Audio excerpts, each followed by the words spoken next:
Hello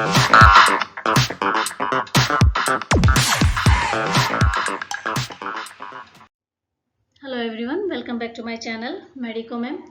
आज का हमारा वीडियो का टॉपिक है आई फ्लू, जिसका दूसरा नाम है कंजक्टिवाइटिस। ये जो बीमारी है आई की, आजकल बहुत ज़्यादा फैल रही है लोगों में। आप देख रहे हो कि इस डिजीज़ का प्रकोप सा हो रहा है। ये जो डिजीज़ है मोस्टली क्या होता है, रेनी सीजन में ज़्यादा देखने को मिलती है, क्योंकि इस सीजन में जो बैक्टीरिया वायरस हैं वो भी ज़्यादा अपने आप को सर्वाइव करते हैं और उसी की वजह से ये बीमारी फैलती है। तो आज के इस वीडियो में मैं आपको आई फ्लू की फुल इंफॉर्मेशन देने वाली हूँ। तो अगर आप चैनल पर पहली बार आए हैं तो आप चैनल को सब्सक्राइब कर लें, और वीडियो अच्छा लगे तो आप अपने फ्रेंड्स में इसको ज़्यादा से ज़्यादा इसको शेयर करें, ताकि उनको भी इस तरह की नॉलेज एंड इन्फॉर्मेशन मिल सके। तो चलिए स्टार्ट करते हैं हम आज का हमारा वीडियो। देख लेते हैं हम सबसे पहले क्या है।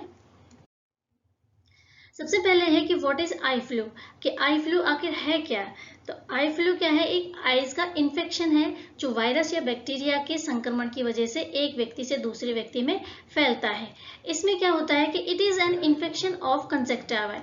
जो कंजक्टिवा होता है, आइज का जो व्हाइट पार्ट है उसकी क्या होती है, एक लेयर होती है जिसको कंजक्टिवा बोलते हैं। उसमें क्या हो जाता है, एक तरीके से इन्फेक्शन हो जाता है।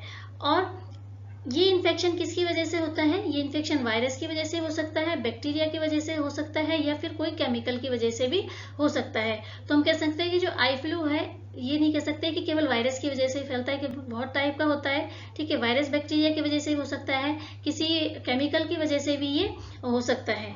ठीक है, तो इसके अलावा आई फ्लू है उसको क्या बोलते हैं, पिंक आइज के नाम से भी जानते हैं, और मद्रास आई के नाम से भी इसको जाना जाता है। क्यों, क्योंकि इस डिजीज में क्या होता है, आई एक तरीके से रेड हो जाती है और पिंक कलर की दिखाई देने लगती है। इसलिए इस डिजीज को क्या बोलते हैं, पिंक आइज के नाम से भी जाना जाता है और मद्रास आई के नाम से भी जाना जाता है। It is very common during rainy season. ठीक है, ये जो डिजीज है मोस्टली क्या होती है, रेनी सीजन में ज्यादा देखने को मिलती है। And it is not so serious and clear within a week. ठीक है, तो इसमें क्या होता है कि ये कोई सीरियस डिजीज तो है नहीं, लेकिन क्या होता है कि अगर इसका अच्छी तरह से ध्यान रखा जाए, प्रिकॉशन रखा जाए, तो ये विद इन एक वीक के अंदर क्या हो जाती है, ठीक हो जाती है, और किसी बिना ट्रीटमेंट के भी। तो जैसा कि आपको फिगर में दिख रहा है, ये क्या होता है, कंजक्टिवा होता है, और एक व्हाइट कलर का पार्ट है, इस पर जो लेयर होती है उसको बोलते हैं कंजक्टिवा। इसमें क्या हो जाता है, इन्फेक्शन हो जाता है, जिसकी वजह से आइज कैसी दिखाई देने लग जाती है, रेड या पिंक कलर की दिखाई देती है। इसलिए इसको क्या बोलते हैं, पिंक आई के नाम से भी इसको जाना जाता है। नेक्स्ट है कि इस जो इन्फेक्शन है इसका क्या कारण हो सकता है। तो इसका जो कॉमन कारण होता है वो वायरस या बैक्टीरिया होता है। मोस्टली जो वायरस होता है, जो कफ और स्नीजिंग करने वाला जो वायरस है, कॉमन कोल्ड करता है, उसी वायरस की वजह से क्या है, ये बीमारी हो सकती है। इसके अलावा मैंने आपको पहले ही बताया, इसके अलावा इसका कुछ केमिकल कारण भी हो सकता है, कुछ पैथोलॉजिकल कंडीशन भी ऐसी होती है जिसकी वजह से क्या हो सकता है, कंजक्टिवा हो सकता है। इसके सिम्टम अगर देखे जाए तो किस तरह के होते हैं। सिम्टम में it is start from one I and spread in other I. एक आंख में अगर ये हो जाता है तो दूसरी आईज में अगर आप उसको टच करते हो तो क्या हो सकता है, दूसरी आई में भी ये हो जाता है। इसमें जो आई है वो कैसी दिखाई देती है, रेड दिखाई देती है, रेड और पिंक कलर की हो जाती है। And more tear productions more than usual day, जैसे कि हमेशा यूजुअल डे में आंसू आते हैं, उसके कंपैरिजन में इसमें क्या होने लग जाता है, आंसू बहुत ज्यादा आने लगते हैं। और ग्रीटीनेस और सोरनेस, उसमें क्या होता है, ऐसा लगता है जैसे कि अंदर कुछ चुभ रहा है। And the eyelid becomes swollen and often stuck together with gluey material after sleep। सोने के बाद में क्या होता है, आंख चिपचिपा जाती है। ठीक है, इसमें एक ग्लूइस जो मटेरियल है वो बाहर निकलता है, चिपचिपा सा, और उसकी वजह से आंख क्या हो जाती है, चिपक जाती है। ईचिंग होती है और बर्निंग सेंसेशन इसमें होता है। तो ये इसके क्या है, कुछ साइन और सिम्टम है जिसको देख करके ये हम आइडेंटिफाई कर सकते हैं या इसको डायग्नोस कर सकते हैं कि इसमें क्या है, ये आई फ्लू के सिम्टम्स दिखाई दे रहे हैं। जैसे कि आपको इस फिगर में दिख रहा है, इसमें क्या होता है कि डिस्चार्ज होने लगता है, रेडनेस हो जाती है आईज में, और आई जो टीयर्स हैं वो बहुत आने लगते हैं ज्यादा, ईचिंग होती है, बर्निंग सेंसेशन हो जाता है, और एक ग्लूई मटेरियल निकलता है जिसकी वजह से आईज क्या हो जाती है, स्टक हो जाती है या चिपक जाती है।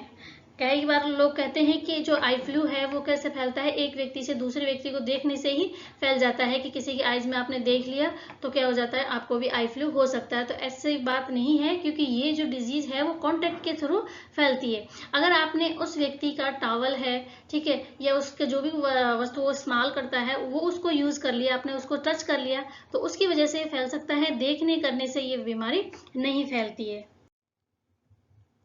अब हम इसकी ट्रीटमेंट की अगर बात करें तो ट्रीटमेंट है, इसका कोई स्पेशल ट्रीटमेंट इसके लिए प्रेस्क्राइब नहीं किया जाता है डॉक्टर के द्वारा, क्योंकि ये जो डिजीज है वायरस बैक्टीरिया के थ्रू फैलती है और बिना ट्रीटमेंट के ही 1 वीक के अंदर क्या हो जाती है, ठीक हो जाती है। तो आप देख सकते हैं कि there is no treatment required for mild infections and it is clear on its within 1 और 2 वीक में क्या हो जाती है, अपने आप ठीक हो जाती है अगर माइल्ड इन्फेक्शन है। अगर ज्यादा इन्फेक्शन है तब आपको इसमें ट्रीटमेंट की जरूरत पड़ती है। Viral conjunctivitis has no treatment and bacterial conjunctivitis is treated with antibiotic eye drop, ointment और टैबलेट्स। तो वायरल इन्फेक्शन अगर हो जाता है किसी को तो उसमें किसी भी ट्रीटमेंट की आवश्यकता नहीं होती, किसी भी दवाई की आवश्यकता नहीं होती है। लेकिन बैक्टीरियल जो इन्फेक्शन है उसके अंदर क्या दे सकते हैं, कोई भी एंटीबायोटिक दे सकते हैं आई ड्रॉप के रूप में, या फिर कोई ऑइंटमेंट है वो भी दे सकते हैं, टैबलेट भी इसको प्रेस्क्राइब की जा सकती है।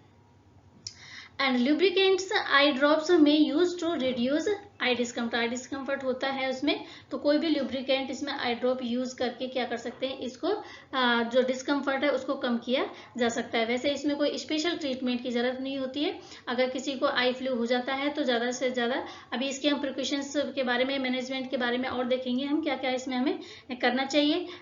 तो नेक्स्ट जो हमारा है वो है, जैसा कि आप देख सकते हैं इसमें कि इसमें आई ड्रॉप यूज की जाती है ट्रीटमेंट के लिए, लेकिन वो कब की जाती है, तो बैक्टीरियल इन्फेक्शन होता है उस टाइम की जाती है, या फिर और कोई पैथोलॉजिकल कंडीशन आइज में हो जाती है जिसकी वजह से आई फ्लू होता है तो उसमें ट्रीटमेंट की आवश्यकता होती है। वायरल इन्फेक्शन है या फिर माइल्ड इन्फेक्शन हो गया है तो उसमें किसी भी प्रकार के ट्रीटमेंट की जरूरत नहीं होती है, वो 1 से 2 वीक के अंदर क्या हो जाती है, अपने आप ठीक हो जाता है। अब अगर आई फ्लू नहीं हो आपको तो उसके लिए आपको क्या क्या प्रिवेंशन मेजर यूज में लेने चाहिए, उसके लिए सबसे पहले तो क्या करना चाहिए, जैसे do not wear contact lenses until symptoms have completed gone. जब तक सिम्टम्स नहीं चले जाते हैं आपको कॉन्टेक्ट लेंस कोई पहनता है तो कॉन्टेक्ट लेंस को अवॉइड करना चाहिए, नहीं पहनना चाहिए। इसके अलावा अवॉइड टचिंग आई अननेसेसरी, आईज को बार बार उसको क्या नहीं करना चाहिए, टच नहीं करना चाहिए। और children teach to wash their hand before and after eating and after touching the eyes. जैसे कि ये जो बीमारी है बच्चों में ज्यादा फैलती है, स्कूल वगैरह है उसमें क्या होता है, एक व्यक्ति से दूसरे जो बच्चे हैं उनमें आसानी से ये फैल जाती है, क्योंकि बच्चे हैं वो समझते नहीं है, एक दूसरे की चीजों को क्या करते हैं, टच करते हैं, उन्हीं की वजह से क्या होते हैं, उनमें ये डिजीज फैल जाती है। तो बच्चों को ये पढ़ाया जाए, उनको टीच कराया जाए कि अपने हैंड को क्या करें, वो बार बार वॉश करें, और आइज को टच करने से पहले या फिर जैसे खाना वगैरह खाते हैं तो उस टाइम से पहले आपको उनको क्या करना चाहिए, वो सिखाना चाहिए कि अच्छी तरह से अपने हैंड वॉश करें। इसमें यही प्रिकॉशंस है कि ज्यादा से ज्यादा आपको क्या करना है, हैंड वॉश करना है, आइज को अननेसेसरी टच नहीं करना है।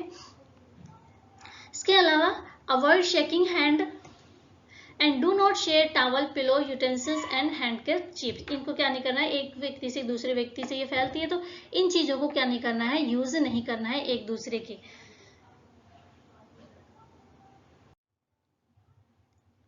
इसके अलावा है when to go to doctor. अब बात आ जाती है कि डॉक्टर के पास कब जाना चाहिए, कि हमें आई फ्लू हो गया है तो हमें कब दिखाना चाहिए, कि हमें डॉक्टर से कंसल्ट करना चाहिए कि मेडिसिन के लिए। तो माइल्ड इन्फेक्शन के लिए किसी भी प्रकार के डॉक्टर के पास जाने की जरूरत नहीं है, वो अपना आप ठीक हो जाता है। लेकिन अगर ज्यादा सीरियस कंडीशन है तो उस कंडीशन में आपको डॉक्टर के पास जाना चाहिए।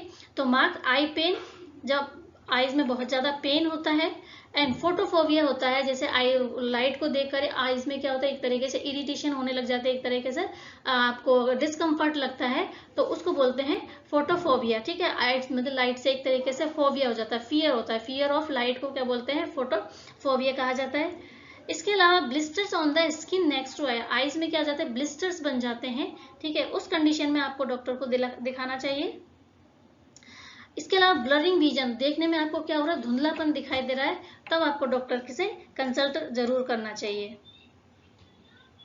तो ये कुछ पॉइंट्स हैं, ये कुछ ऐसे आपको मैंने बताए हैं जिसको देख करके आपको ये डॉक्टर के पास जाने की सलाह दी जाती है कि अगर आपको ये फीचर्स आपको में दिखाई दे रहे हैं या ये कंडीशन आपकी आईज में है तो आपको डॉक्टर को जरूर दिखाना चाहिए।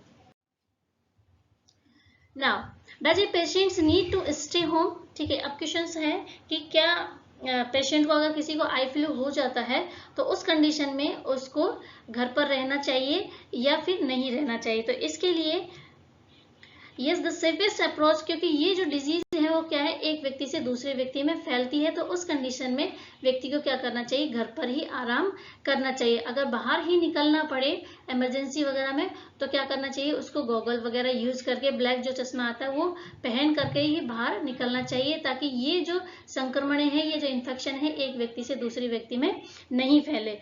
The safest approach to avoid spread is to stay home until there is no longer any discharge। जब तक कोई ज़्यादा इसमें डिस्चार्ज नहीं आने, डिस्चार्ज खत्म नहीं हो जाए, तब तक उसको क्या करना चाहिए, घर पर ही रेस्ट करना चाहिए और बाहर निकलने से ज़्यादा उसको क्या करें, रोकना चाहिए ना। Use goggles to prevent infection. तो ये तो थे कुछ पॉइंट्स, इसको आपको ध्यान में रखना है कि अगर जब भी किसी को आई फ्लू हो, आपको आई फ्लू हो, तो इन कंडीशंस को आपको ध्यान में रखना चाहिए। नेक्स्ट है care of your precious gift two of site. तो लास्ट में मैं आपसे यही कहना चाहूंगी, आईज है वो बहुत ही आपके एक तरीके से गिफ्ट है, गिफ्ट ऑफ साइट है, तो इसको आपको क्या करना चाहिए, संभाल के रखना चाहिए। किसी भी तरह की कोई प्रॉब्लम होती है तो डॉक्टर से जरूर इसमें क्या करना चाहिए, आपको कंसल्ट करना चाहिए। तो आज का वीडियो में मैंने आपको आई फ्लू के बारे में फुल इन्फॉर्मेशन दी है। आपकी आज की जो इन्फॉर्मेशन है वो आपको कैसी लगी? अगर इन्फॉर्मेशन अच्छी लगी आपको तो आप अपने फ्रेंड्स में इसको ज़्यादा से ज़्यादा शेयर करें। आजकल ये बीमारी बहुत ज़्यादा फैल रही है, तो मैं आपसे यही कहूँगी कि आप ज़्यादा से ज़्यादा हैंड वॉश करिए, अननेसेसरी अपने आइज़ को टच ना करें और गॉगल्स का ज़्यादा से ज़्यादा यूज़ करें, ताकि ये बीमारी क्या होती है, एक व्यक्ति से दूसरे व्यक्ति में फैलती है, तो ये बीमारी दूसरे व्यक्ति में नहीं फैले। और अगर ज़्यादा इसमें इन्फेक्शन है आपके तो आपको डॉक्टर से इससे कंसल्ट करना चाहिए। आज का वीडियो यहीं तक। Thank you for watching my video.